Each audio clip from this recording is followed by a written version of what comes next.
Hey guys, I thought I might do a video of how I clean my PC. Everyone has their own little way, but I do it differently. I used to do the old compressed air way, but that would cost you £4 or £5 in compressed air, and normally it would have good results, but you wouldn't be able to use your PC for a little bit because of the moisture and that kind of stuff. As you can see here, I have a little bit of dust around here and that kind of thing, and this thing over here is covered in it, and I'm going to show you how I get rid of it. I use one of these. Normally I would have the PC off, but I'm just too lazy. And you just do that. And look, dust gone.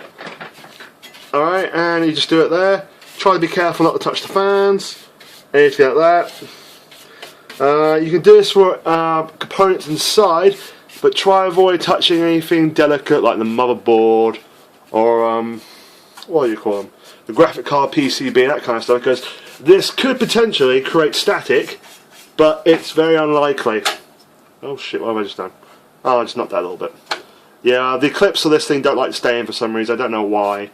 They just don't. Even if I put this fan controller down here and swap them around, it still doesn't want to clip in. I think it's just this thing being a pain in the ass. And then once the actual computer's off, you'll just go with the brush around, get rid of it that way, and do the same thing here. And you just see how I've got a little bit of dust here, so gone, gone, gone, gone. And this especially works very well with cleaning your CPU fan, especially well. In fact, I'm going to pause it, turn off my computer and do it.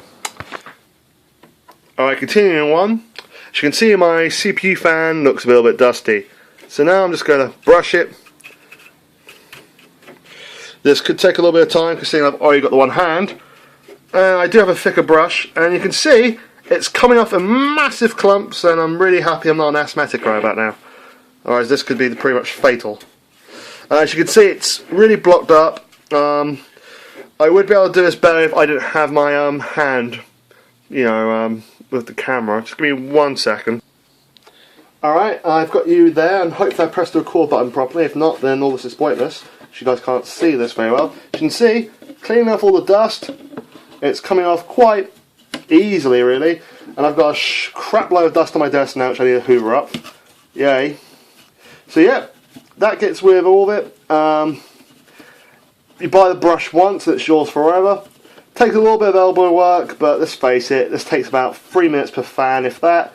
I know it only takes 1 minute with a compressed air, but you know, this is a cheaper alternative. I don't think I've seen anyone do this. If they have done it online, and I'm sorry I didn't notice, I just did this the other year. And yeah, this fan is pretty much good to go, as you can probably see. Yeah. Anyway, now I'm going to pause it and do the CPU fan before and after shots. And as you can see on the desk right here, there's a crap load of dust.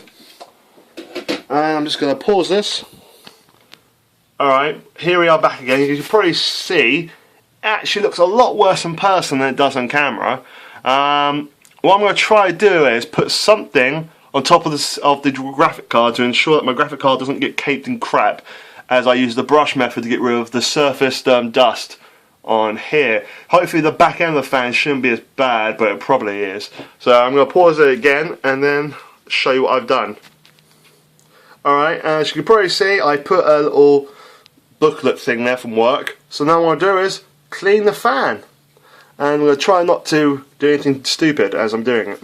As you can see, it's coming off in big clumps. And compressed air does work very well, but it doesn't get rid of everything, I've noticed.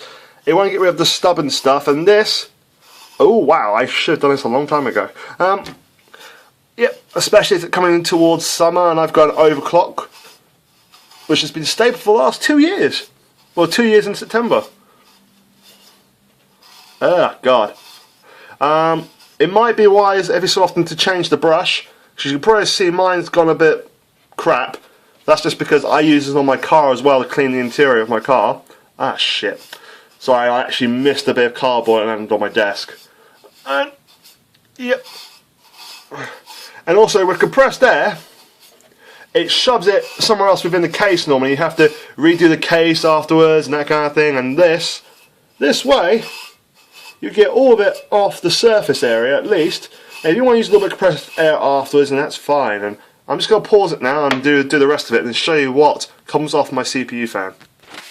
Okay, after about maybe 60 seconds of brushing, this is what's come off the back and front end of my CPU fan.